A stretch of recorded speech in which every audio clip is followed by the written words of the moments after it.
Hey my friends, welcome back. I'm so happy that you have made it this far. Now, previously on the siblings of the Willow Manor, after discovering his grandfather's secret diary, Lilo finally believes Yimi and sees the enchanted garden and the magical portal for himself. Reunited with his sister and little Chuck, the siblings journey back to the Willow Kingdom, only to find it cold, empty, and consumed by fear. But it was not until the siblings helped the kingdom's creature find the courage and stand against the terrifying monster, fear. But peace is short-lived. As Queen Eloise warns the siblings, there are new threat is rising, the greed monster. Now, once upon a time, back at the Willow Kingdom, the trio arrived at the Willow Village, where countless magical creatures crowded the lively marketplace. Colorful banners flutter above the tiny wooden stalls, while the sweet smell of roasted 𝐿𝐵𝐵𝐵𝐵𝐵 drifted through the air. At the center of the market stood a tiny elf named Mr. 𝐒𝐢𝐥𝐥𝐵, waving his arms widely to attract attention. Yuri! He exclaimed. Come and get your fresh berries and delicious bubble wobble here. Best price in all Willow Village. 3 for only 3 willows. You will not regret it. Suddenly, another loud voice echoed across the market. Best offer? Are you sure about that? Ha! A taller elf pushed through the crowd proudly. It was Mr. 𝐒𝐢𝐥, carrying basket overflowing with fruits. Everyone gather around, shouted Mr. 𝐒𝐢𝐥. I have the freshest 𝐿𝐵𝐵𝐵𝐵𝐵s and the sweetest bubble wobble in all the land. Now don't believe me? Try them yourself. 2 for 5 willows. The two elves immediately begin exchanging harsh remarks with one another, while nearby creatures whispered and debated which stall had the better deal. Some creature hurried between the stalls comparing prices, while others simply stayed to watch the argument. Yimi crossed her arms and smirked. This village is already more chaotic than I imagined, said Yimi. Well, I hope that's the worst of it, said Lilo. As the trio wandered deeper into the crowded market, ahead of them, 2 male fairies hurried through the crowd, carrying what looked like a large rag bag over their shoulders. Yimi narrowed her eyes. Ah, they're stealing! She exclaimed loudly. Her voice immediately caught the attentions of the nearby sellers. A large bear-like creature with fluffy cotton-shaped head immediately gasped in horror. Oh no! Somebody's stealing my cocoa ice! The 2 fairies panicked. Run! One of them shouted. With a loud swoosh, they darted into the sky, weaving widely between hanging lanterns and market banners. Then suddenly, the air grew heavy. A strange red mist curled between the market stands. From the shadow emerged a terrifying creature. Its face glowed golden red like burning embers. Its skin was crimson as blood, with razor-sharp eyes and long fangs that curled into a wicked green. Although it had a fairy-like wings, they looked torn and jagged like blades. Sharp claws dragged against the stone path as it floated slowly above the ground.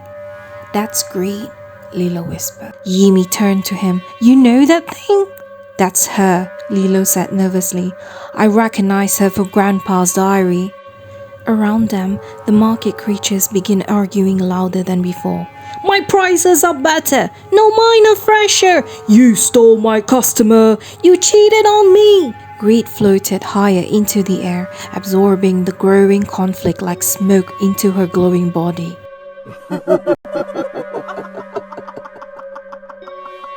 Yes, argue some more, said the monster. Suddenly, she stopped laughing. Its glowing golden eyes slowly turned towards the trio. The moment her gaze landed upon Yimi, her expression twisted with pure hatred. Get out of here, willows, said the monster. Yimi stood her ground despite the fear building in her chest. You will not get away with this, she shouted bravely. You're just human. Disgusting little creatures. Nothing but rotten soul, said the monster. Then suddenly, the monster inhaled deeply before releasing a powerful blast of crimson wind. The red mist exploded forward, sending Yimi, Lilo, and little Chuck flying out of the marketplace. They tumbled through the air before crashing into a large grassy field just outside the Willow village. Ow! Yimi groaned. Oh, Chuck lost its head, Chuck cried. Chuck, your head is still there, said Lilo. Oh, no. A voice cried out suddenly. This is definitely coming out of my paycheck. The trio looked up. Standing before them was a young male fairy with messy brown hair. Oh, we're really sorry, Yimi said quickly. Oh, it's not our fault. That crazy greed monster swooshed us all the way here, said Lilo. Never mind. We'll figure something out. I'm Jorah, by the way. Where are you lots from? Jorah asked. Yimi smiled confidently. Well, we're from human world, Yimi said. We came here to help. Jorah blinked. Wait, his eyes widened with shock. Are you the great powerful Willows? He asked. Lilo and Yimi looked at one another before answering at the exact same time. Maybe. They both answered together. Jorah blinked in confusion. Well, Lilo said awkwardly, can you tell us what's going on in this village? It's a decade-long story, actually. Well, to keep it short, ever since Queen Eloise was driven out of her castle, the evil witch Maura and her followers convinced everyone that fairies deserve no place here. It's like the rich creatures keep getting richer because greed whisper evil spells into their heart, Jorah continued. Meanwhile, the rest of us survive on scraps. Lilo frowned thoughtfully. Where does greed live? He asked. We don't know exactly, Jorah admitted. She hides among us, but I believe your grandfather, the great Charlton, once wrote about her somewhere. Oh, that's right, he did, Lilo replied. But he only described the creature almost like she reminded him of someone. Well, someone nasty like Petunia, Lilo said. Aunt Petunia! Yimi exclaimed. That's where she must live! Yimi exclaimed excitedly again. Grandpa's sister has a room in the manor, Lilo. Let's go! Right, thank you so much, Jorah. We gotta go! Yimi shouted. Without warning, a glowing portal burst open in the middle of the field. Good luck, great Willows! Jorah shouted. Moments later, they tumbled back into the Willow Manor. Meanwhile, downstairs in the reading room, their parents enjoy reading near the fireplace. The loud crash echoed through the hallway. Yimi, her mother shouted from downstairs. Keep it down, dear, added her father calmly. Sorry, Mom, Yimi yelled back nervously. The trio quickly tiptoed through the hallway before stopping outside Aunt Petunia's room. The trio couldn't believe their eyes. Gold vases stacked against the wall. Diamond-covered teacups sparkled beneath the enormous crystal chandeliers. Expensive jewelry covered nearly every table, shelf, and cabinet. The trio could barely move without stepping on something valuable. Lilo stared around in disbelief. This is excessive, he said. We must get rid of this, he said firmly. Yimi suddenly snapped her finger. I have an idea! Now what if we donate Aunt Petunia's belonging to charity and help creatures in need? That's perfect, Yimi, said Lilo. Only it was not as perfect as they thought. Suddenly, the doorbell rang. Lilo dear, could you get that? Said their mother. Sure, Mom, Lilo answered nervously. Standing outside was a woman dressed in extravagant fur-lined clothing and sparkling jewels. Her posture was stiff and proud, while her sharp eyes scanned the manor with judgment. She looks exclusive, arrogant, and snobbish.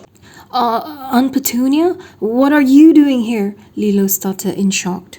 What a rude boy, she scoffed. I'm here to claim what is mine. What is yours? Grandmother and grandfather inherited this manor, and it all belongs to us.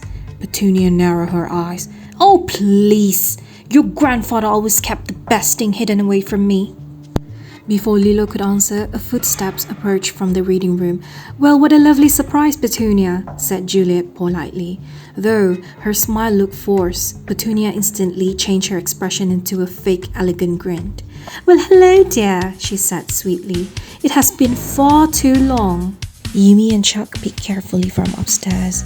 "Oh no," said Yimi. "Oh no," said Chuck. "I believe Charlton left me something," Petunia said proudly. "After all, out of 6 of us, I was his favorite sibling." "Well, Juliet said awkwardly, trying to ease the tension. "Would you care for some tea and biscuit, Petunia?" Perhaps not," Petunia replied dramatically. "I am here for one reason and one reason only." She lifted her chin proudly. "To take what is rightfully mine. Now, if you'll excuse me, my 2 men here will be carrying the belongings from my room." As they reached upstairs and entered the room, Petunia's smug expressions instantly disappeared. The room was completely empty. No golden vase, no diamond teacups, no chandelier, nothing. Petunia suddenly let out a furious scream. "Where are my belongings?" The entire manor fell silent. Lilo's father rushed upstairs. "Petunia, calm down. Perhaps there has been some kind of mistake," Lilo's father said cautiously. Petunia turned toward them with fury burning in her eyes. "I will find out, you know," she snapped angrily. She then stormed downstairs while the 2 large men followed closely behind her. The manor's front door slammed shut so hard the walls trembled. Lilo then rushed back to the room. He then suddenly remembered the portal inside grandfather's Charlton's office. Without wasting another second, he rushed down the hallway and burst into the office. There, glowing brightly in the corner of the room, a magical portal swirled wildly with blue light. "Yimi!" Lilo shouted. Without hesitation, he jumped inside. Moments later, Lilo landed back in Willow Kingdom, but this time the village looked completely different. Families carrying baskets, children holding empty sacks. Dozen upon dozens of creatures stood in a long line across the field. Fairies, elves, large fluffy beasts. At the center of it all sat Yimi and little Chuck behind a large wooden table, overflowing with treasures. "Yimi!" Lilo shouted in shock. But how?" Yimi looked equally surprised herself. "I don't know, Lilo," she exclaimed. "One moment I close my eyes and wish all the stuff would be transported, and the next thing is that it's here." "Still, that's cool and brilliant, Yimi," said Lilo happily. One by one, the siblings continued gifting valuable items to the creatures of the Willow Kingdom. Slowly, the tension and suffering across the village began to fade. The treasures allowed fairies, elves, and struggling families to buy land, build homes, and grow their own crops to survive. The creatures soon realized something important. They already had enough. Because of Yimi and Lilo's kindness, the creatures slowly learned to care for one another again. They stopped fighting, they stopped stealing, and the market became joyful once more. And as peace returned to Willow Kingdom, the terrible red monster known as Greed slowly disappeared forever. Not long after, the siblings and little Chuck received a royal invitation from the royal court member themselves, as Queen Eloise expected. But what they didn't know was that something dangerous still lingered within the royal court itself, something hidden deep within the castle wall, something powerful enough to create jealousy.